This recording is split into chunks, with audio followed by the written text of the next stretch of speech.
Good morning and welcome to this thought for the day for Friday, June the 9th. My name is Nick, and as always there are a selection of readings from which to choose today's passage. The one that really spoke to me most strongly is from Paul's letter to the Romans, not, I have to confess, one of the easiest of his books to unravel, as the language is often quite dense and really complex. However, I sensed God urging me on to be a bit braver. And so I have chosen to read the passage in the Message version of the Bible, which I hope you will find useful and helpful, as it, I think, has a real clarity and immediacy. So here is the reading from Paul's letter to the Romans, chapter 6, and starting from the verse in the Message translation. And it is entitled, When Death Becomes Life. And this is what it says. So what do we do? Keep on sinning so God can keep on forgiving? I should hope not. If we've left the country where sin is sovereign, how can we still live in our old house there? Or didn't you realise we packed up and left there for good? That is what happened in baptism. When we went under the water, we left the old country of sin behind.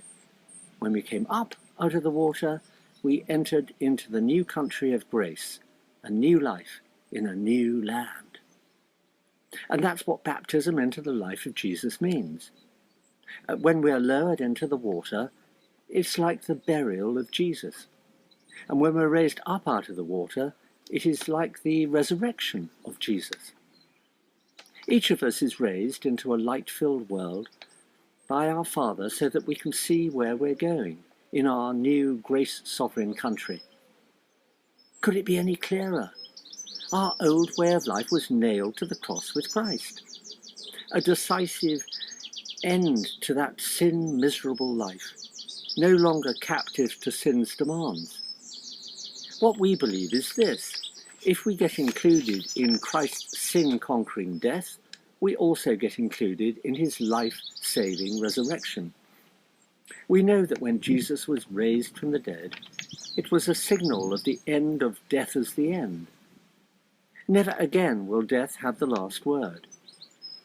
When Jesus died, he took sin down with him, but alive, he brings God down to us.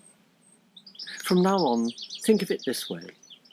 Sin speaks a dead language that means nothing to you. God speaks your mother tongue, and you hang on every word. You're dead to sin and alive to God. That's what Jesus did. That means you must not give sin a vote in the way you conduct your lives. Don't give it the time of day. Throw yourselves wholeheartedly and full time, remember you've been raised from the dead, into God's way of doing things.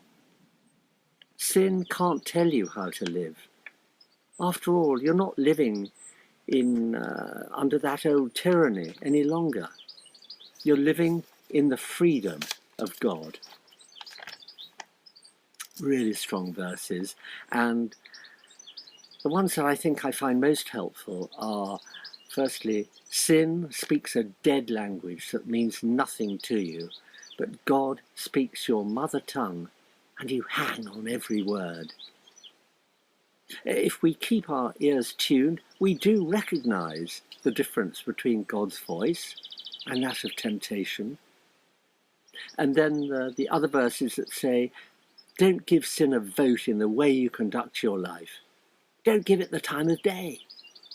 Don't even run errands that are connected with that old way of life. Maybe part of the reason we continue to sin is that it's all too easy to ignore or overlook the little but insidious thoughts and habits that don't feel really bad. These are the ones which so often lead us off down the wrong path and away from the ones that Jesus longs for us to follow.